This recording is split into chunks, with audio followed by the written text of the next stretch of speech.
Hello, everyone. My name is Kaustav Misra, and I initiated and collaborated with Professor Drew Harris from Central Connecticut State University of a series to talk about small, medium enterprises perspective. As you know, we are going through an unprecedented time. So we thought to dedicate this episode to COVID-19. And so today we have Eric with us to talk about his leadership, his and his team leadership challenges that he and his team actually facing during COVID-19 period. So welcome, welcome Eric to this episode, and we're going to actually spend about 10 to 15 minutes to talk about to know about your perspective. And we are hoping that this video will be helpful to others who are actually watching this video. So Eric, to begin with, what is your company name? And if you can give us your company name, what is the primary business? What kind of activities that you guys do in your company? What is the size of the company? When it was founded, location, and kind of overview of the company and to our audience. That will be really, really helpful. All right. No problem. And this is going to be a testament to some of the skills that Professor Harris gave me in trying to do a 60-second pitch, an elevator pitch. This may be a very tall building that I'm going to be pitching on, but we'll see how it goes. So my name is Eric Francis. I am the CEO of Trifecta Ecosystems. We are an urban farming company, and as an urban farming company, we actually do a few different things. We specialize in aquaponic farming, which is a combination of aquaculture and hydroponics, and we grow year round. And we also work with schools. So the reason why I kind of go in those little kind of jumping around a little bit is that Trifecta, we are a small business. We have 4 main employees. We work with some other contractors, but yet we're in an industry right now that is obviously huge right now, local food and local food supply. So we started in 2012 as just a backyard aquaponics like little farm, and that transitioned and morphed over the years into one of our business units is called Farm to X, where we do educational farm to school work. And that can range from aquaponic systems in the classroom to raised bed gardens and other kind of therapeutic gardening and workforce development kind of skills using farming as the tool, aquaponic farming actually as the main tool. And then our other business unit is called Weekly Harvest. Weekly Harvest is a prepared salad subscription program. So this business unit we're actually very excited about in this moment. But yet we've been having some challenges over the year about scalability. We did our initial test in Meriden in our indoor facility. We tested out the model of people wanted this. They wanted our salads, and in an effort to scale and actually put us in a position where we can do greater impact, we bought the old Urban Oaks farm in New Britain last January. And we purchased that farm because it had about 17,000 square feet of greenhouse space that we could build into, and then another 3.5 acres that we could expand our operation onto. And then it also had a storefront where we could put up our farm to table takeout service, Weekly Harvest, and really kind of have the capabilities to scale the way we needed to. And then this all happened, right? So it's interesting is that we were in a moment, we had taken some investment, and our investors that we have been great in this time. They've reached out. Some of them are buying our produce, which is awesome. Some of them are sending projects our way. So that's been great. But we're also still kind of bootstrapping. Like we still need more funding. We're a capital intensive business, so we were in the process of raising that money, talking with banks to do that. And then COVID happened. So we're in this interesting position as a company right now where it's affecting us. It could have affected us much worse if it happened in 3 months, if we had done a few different things in our business. And it's definitely making us rethink what the next 12 to 24 to 36 months look like for sure. So. Thank you. So, Uh, Eric, go ahead, Drew. let's kind of play out how this pandemic has happened to you. Could you just say, when did you first notice that this was going to be an issue, and what was your initial response? What did you and your team do in the early days? So I'm going to give you context of where we were in time. So since early fall, since probably about September, October, we had been putting together all the plans to basically open up our farm and turn it into an ag tourism location. So we were going to set up a tour where instead of doing a lot of the work in schools, we were going to invite the schools to our property and give them a more immersive experience. And then, so we were raising the money to do that and putting everything into effect, right? So we were actually looking to put, kind of open up the doors for our kitchen in mid-May, early June, and then have the agritourism ready for the fall. So that's the timeline of us going into 2020, right? So, I was on a honeymoon in New Zealand. I got back on January 11th. And that was the first day that they started temperature testing people that were coming from Asia into New Zealand. So when I came back, I was like, oh, hearing about it. And so when we really kind of said that, oh, this is going to be a thing, I'm going to say like early February, mid-February, is that we were like, there's something happening. My wife's a nurse, so started hearing about stuff that way.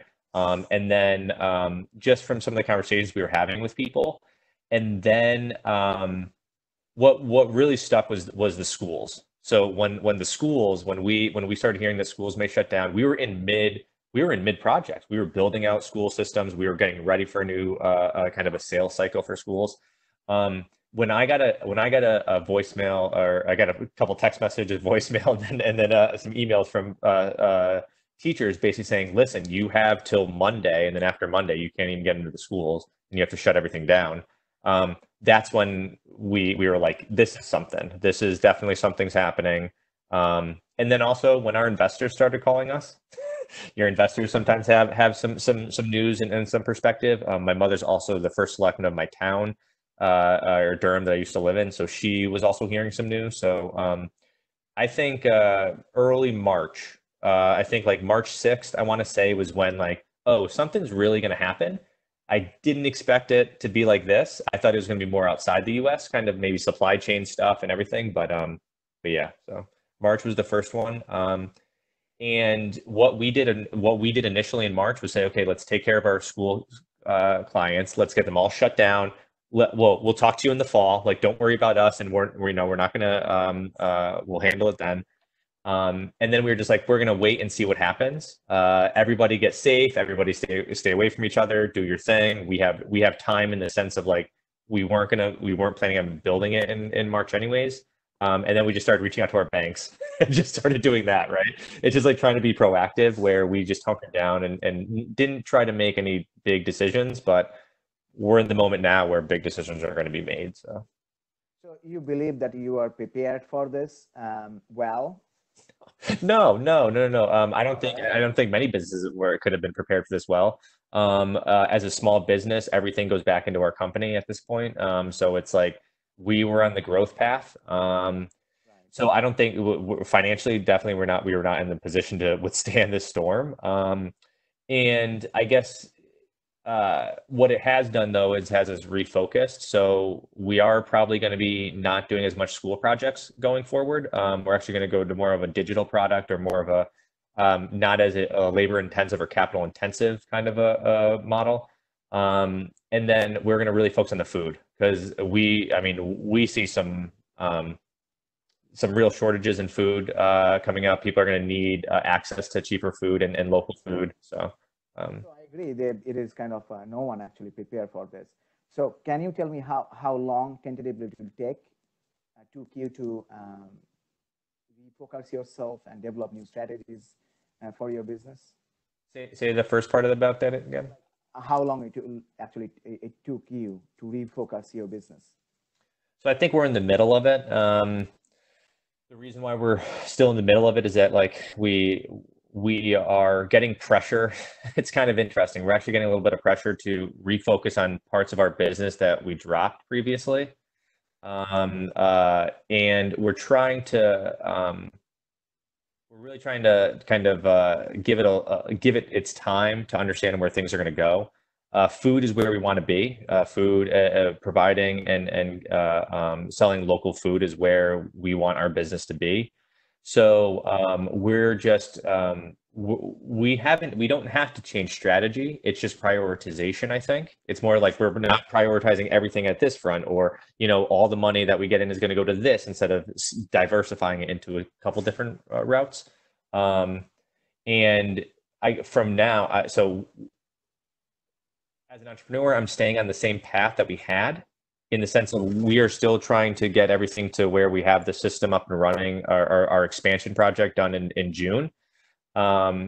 So maybe mid-May, we're going to have to really, readjust if we can't hit that. But so it sounds like your current state of the business is, like of the trifecta, kind of emphasize the urban growing, local food supply part of it.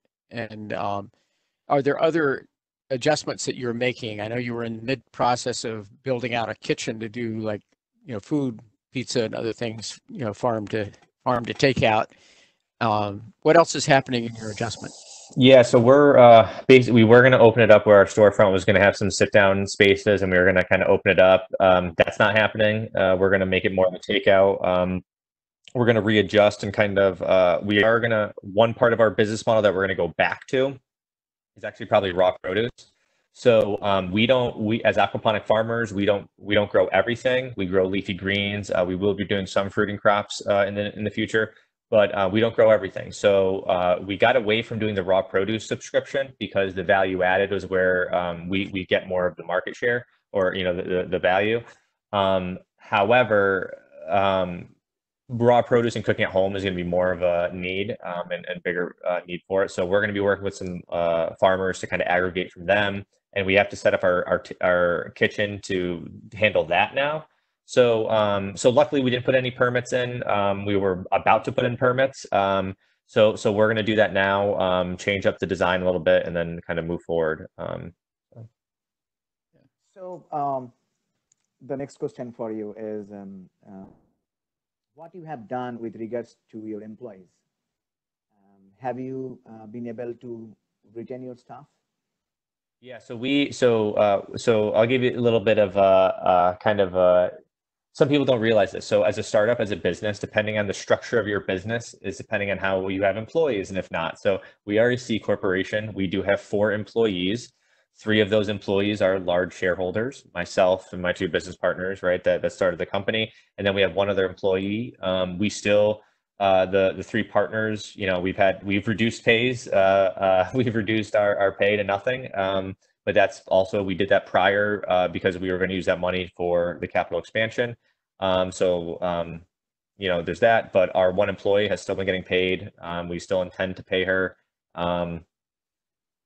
She's going to be transitioning a little bit of her work. She's going to have to do a little bit more. But I think everybody has to do a little bit more at this point. So, just a related question and curiosity. Out of curiosity, do you have any new protocol in place for how to get the work done? Yeah. So with this pandemic. Yeah, so we were kind of remote as it was, like, unless you had to be on the farm or doing some of the work at this point, you didn't have to be on the farm. So the work was do it at your house. So we're all basically remote. In the greenhouse, basically 1 person in there, 2 people max. They're working at different areas. Luckily, most of the work we can handle it with 1 person most of the time. But gloves, masks, the whole thing. So the way us going forward with the kitchen, those will change too. Less people, we can't pack them in there as much as we could. So that's going to have to change. And that's kind of where we're redesigning. That's probably going to be like some of the biggest redesign, actually, is just like redesigning that store just to like, what's the flow? And just, it's almost like if you ever seen the Founder movie about McDonald's, how he does it, like, the with the chalk and everything. We're just going to have to kind of probably do something like that. That's interesting. So, it sounds like you haven't had to lay off people, but have you engaged with any of the government support activities, the PPP loans or so forth? And what's your experience been with that? Yeah, so we did the PPEIL, or like there's like the grant program, then there's the payroll protection plan or program, sorry. Then there's the PPE. So I did not apply for the PPE, did apply for the payroll protection plan. We didn't get in the first cut. Honestly, if we had gotten in the first cut, I would have been very surprised. I would have been astonished. There's like our business is obviously very relevant to my life and my business partners' lives and my employees' lives, but in the big grand scheme of things, we are a very small business, and there's a lot of other companies that probably needed that. But we've had to apply 3 times, or not. Let me rephrase that. I've said apply 3 times, and maybe I've had to re-input my same information 3 different times in 3 different portals for the same program. And I don't think that and I'm not like casting blame. It is what it is, right? I know my bankers are going through a lot of stuff right now. They're dealing with a lot of things.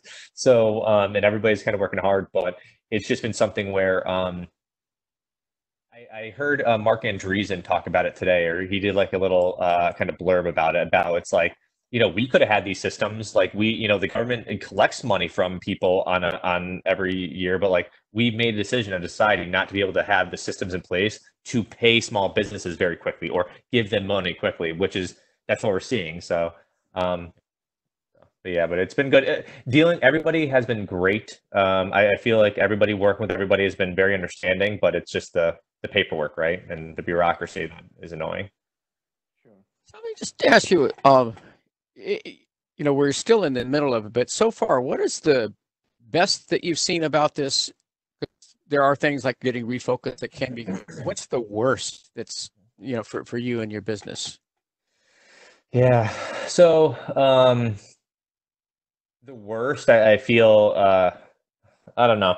So the worst part about it is as an entrepreneur, as somebody who's been through like the ups and downs of business, I think myself and my business partners, we're very realistic on the lift that's in front of us and what has to happen, and all the hard work that's going to have to go into, like we had hurdles in front of us before, but now we have even more hurdles on top of us, right? So it's more of refocusing the energy and kind of making sure that we are good to be able to make that push. And kind of again going back to like, are your employees good? Are your customers good? So that's been the hardest part, is just really kind of grasping that and kind of settling into it, because it's still, I think, a little bit overwhelming on what's going to happen going forward. There's been people have been going crazy, like crazy in a good way, in terms of like trying to try new things. You're doing something new right now. They're finally getting their podcast up and running. Like that's the good thing about it. And that's the double-edged sword of entrepreneurship. It's like on the good side, that's what's coming out of this. But on the bad side, it's like we're in the first inning and there's a lot to come. So it's like, prepare yourself for that. Make sure you're good. I mean, Drew, Professor Harris knows, it's like, I'm about to have a baby in a month and a half. Like that changes stuff too, and this and that. So like we're just getting ready for the big push that's going to be needed. But the good, I think I'm a 51%er. There's more good that's going to come out of this than bad, but there's going to be some bad, right? So the related question, our work life actually now extremely unusual through this time, and then we have our family life, right? So how you're managing it's work life yeah, and family life. Necessarily, we used to live in boundaries, but now there is no boundaries. How you are actually combating that? Yeah. So first off, tough challenge as it is. Before this, it was tough to balance all that kind of stuff. I would say that I hate the idea of the work-life balance. It's like just life, like you do what you want to do. But in these days, I do think that I think I'm going to be protecting my weekends a little bit more than I was. I'd rather cram everything during the week. I'm realizing that conversations or things can be a lot shorter. Meetings can be shorter. Phone calls can be shorter, just because in the first couple of weeks of this, and I bet you guys did the same thing, where you may have had like 5 or 6 meetings back to back to back. And then all of a sudden you're like, I was just sitting in a chair for 6 hours haven't gotten a drink, I haven't done this. And then you're like, I also didn't get any work done because I was in meetings, Zoom calls all day. So it's one of those things where it's like that's a part of it. And so I think for me, it's definitely my wife also works at night, so she's on like we're on opposite schedules anyway, so there's a balance there. I'm still figuring it out. I think my whole thing's gonna be thrown for a loop soon, anyways. So I'm gonna have to, I'm learning that babies only sleep like it's like a 4-hour rotation where they wake up, you feed them, you nap them. It's like 4 hours basically. So I'm going to be adjusting to that. Yeah. I'm going to be adjusting to that. So again, I'm just trying to stay positive, make sure everybody's around me is healthy, because I don't know about you two, but I know I've had personal family that's been affected, family loss, both death, but also jobs. So it's just like, taking a moment, but then getting ready to hustle. So. Yeah. Well, Eric, we want to respect your time, since you mentioned that, but I just want to kind of reflect for a moment and be sure I got this right. So you have this relatively small business, but it's an interesting space, and it's a vital space right now. Local food and food supply. You got about 4 employees. 3 of you are not taking pay. You're trying to keep paying the one that needs a salary critically, and you discovered you tuned into this actually earlier than it sounds like a lot of people did, in part because you were traveling and in part because your wife's a nurse. So you had a little heads up, and you've been able to focus. You're fortunate to get the property and funding before this happened. So while you weren't preparing for this per se, you're in a position where it just didn't crush you. We hope it won't crush you. And the refocusing is presenting some opportunities. Does that kind of capture where you are with this? Yeah, it does. And one of the other things I just want to add on top of that is that we've actually not been very vocal on social media. We have been basically silent. And one of the reasons why is that we reached out to the people that had direct contact to us, our customers and everything. We reached out to them and had those conversations. But also the other reason was that our customer base, that's going to be like, our customers are going to be, and new customers, old and new, are going to be how we get out of this. Like, that's the only way we can survive this going forward, is with customers and engaging those customers on something that they seem valuable. So we are really food and farming is a low margin business anyways. And so we're just figuring out the right model that is beneficial, respectful to our customers and to the market that we're coming into, but also is respectful of the small business, right? That has to be able to keep it going, because if we're not making money, then it's just we're going into debt for something that's not, for somebody else, right? So basically, we're the customers are the next piece of this whole puzzle, which that's the next step for us. So. So we are kind of close to this session, and before we conclude this, I just would like to ask you that, do you have any suggestion for small businesses from your perspective, what they should do, how they should do to thriving in this? Yeah, so it's what I would say within the food space, right? So the food space is interesting. You had Keith on the other night when we were talking to him. Is that I think that small businesses need to lean on each other more, really come together as a community. There may be opportunities to really do collaborations, partnerships, kind of do some deals with each other to kind of make this thing happen. We're also saying, we have property, we have a farming space, so maybe we can collaborate with other businesses that can utilize that. So I would say just think about collaborating, and like collaborate our way out of this type of a deal. And then just for students and other people who just realize that there's going to be a lot of opportunity, a lot of hardship, a lot of bad stuff happening, but this is an opportunity for us to choose what we want out of our society, out of our government, out of our businesses and everything like that. So just use that moment as well.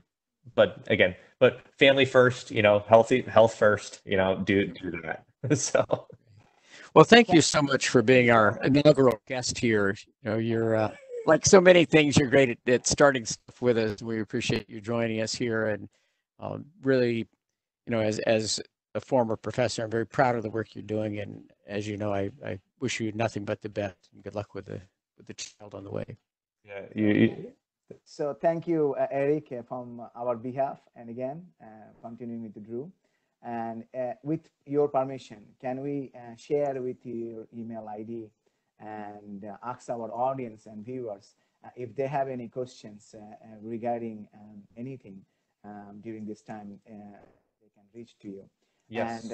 And again, audience, if you have any question for me and Dr. Harris, please do not hesitate to connect with us. Our email addresses are there, so feel free to reach to us. I hope we will get through this together. Thank you very, very much. And from CCISU School of Business, thank you very, very much. Thank you very much. Bye-bye.